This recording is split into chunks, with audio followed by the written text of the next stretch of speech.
चलिए आज इतिहास के पन्नों में चलते हैं और एक ऐसी गुमनाम जगह की कहानी जानते हैं जिसे एक बहुत ही शानदार उपनाम मिला था, प्राचीन भारत का टाटानगर। तो सवाल यही उठता है, आखिर कौन सी जगह थी ये प्राचीन भारत का टाटानगर? और इससे भी बड़ा सवाल, उसे ऐसा औद्योगिक नाम क्यों मिला? आइए मिलकर इस ऐतिहासिक रहस्य से पर्दा उठाते हैं। तो इसका जवाब हमें मिलता है राजस्थान के टोंक जिले में। ढील नदी के किनारे बसा एक पुरातात्विक स्थल है जिसका नाम है रेड़। तो चलिए उन सबूतों की पड़ताल करते हैं जिन्होंने रेड़ को ये अनोखी पहचान दिलाई। लेकिन सवाल यह है कि भाई रेड़ जैसी गुमनाम जगह जो जमीन के नीचे दबी थी, उसके बारे में हमें पता चला कैसे? जाहिर है इस कहानी को दुनिया के सामने लाने का श्रेय हमारे पुरातत्वविदों यानी कि आर्कियोलॉजिस्ट के अथक प्रयासों को जाता है। देखिए, इसकी कहानी शुरू होती है 1938-39 में, जब दयाराम साहनी ने यहाँ पहली खुदाई की।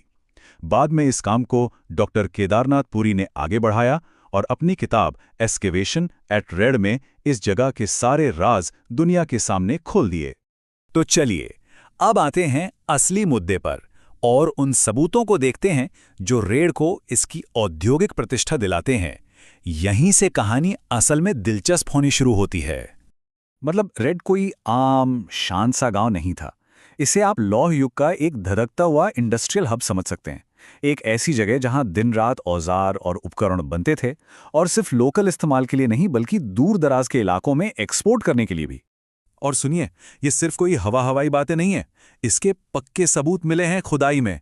लोहे के औजारों और हथियारों का तो जैसे अंबार मिला हो। इतना ही नहीं, यहाँ के लोग जस्ता साफ करने जैसी एडवांस टेक्नोलॉजी जानते थे, और तो और कपड़ा बनाने में माहिर थे। ये सारे सबूत एक ही तरफ इशारा करते हैं, एक बहुत बड़ा औद्योगिक केंद्र। अब देखिए, इतना बड़ा उद्योग है तो जाहिर है पैसा भी खूब होगा, एक मजबूत इकोनॉमी होगी। और जब आर्कियोलॉजिस्ट्स ने इस पहलू को खंगाला तो जो मिला वो वाकई हैरान करने वाला था। जरा सोचकर देखिए, एक इतना बड़ा इंडस्ट्रियल सेंटर, व्यापार तो होगा ही, लेन देन भी जबरदस्त होगा, पर रेड में जो मिला वो किसी की भी सोच से कहीं ज्यादा था। बस इस एक नंबर पर ध्यान दीजिए, 3075। इतने सारे पंचमार्क सिक्के, ये वो सिक्के थे जिन पर बस ठप्पा लगाकर निशान बना दिए जाते थे।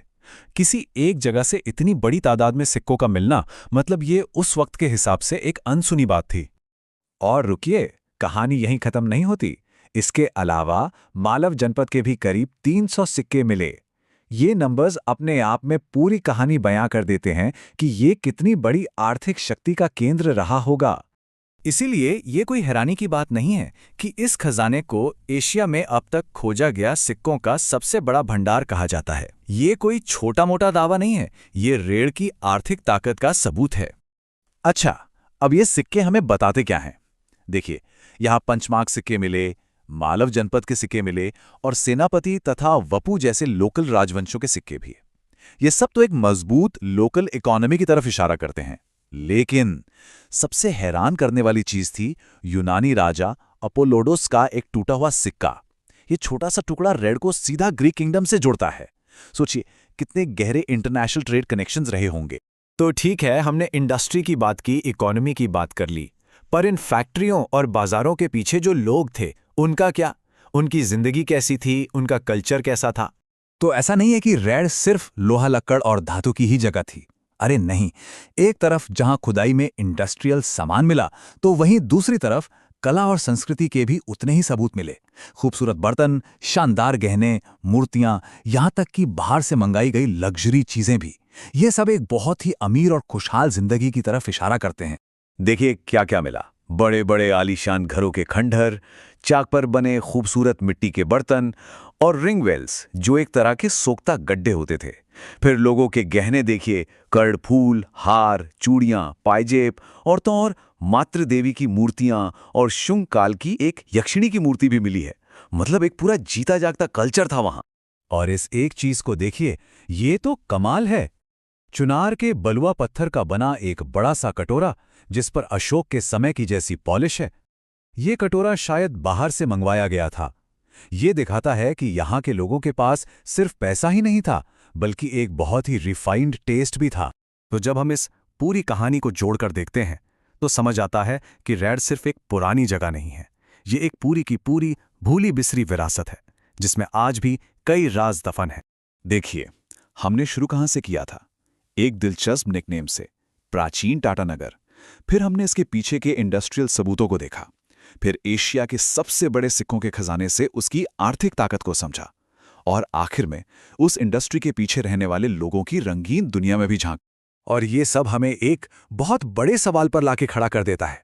सोचिए, अगर रुएट जैसा एक पूरा का पूरा इंडस्ट्रियल शहर वक्त की धूल में इस तरह गुम हो सकता है, तो भला भारत की मिट्टी के नीचे ऐसी और कितनी अनकही कहानियां, कितनी ही गुमनाम सभ्यताएं अपनी खोज का इंतजार कर रही होंगी।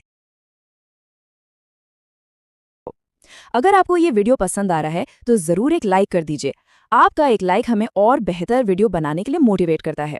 अगर आपने अभी तक चैनल को सब्सक्राइब नहीं किया है तो अभी कर लीजिए और साथ में बेल आइकन दबाइए ताकि जब भी नया वीडियो आए आप सबसे पहले देख सकें।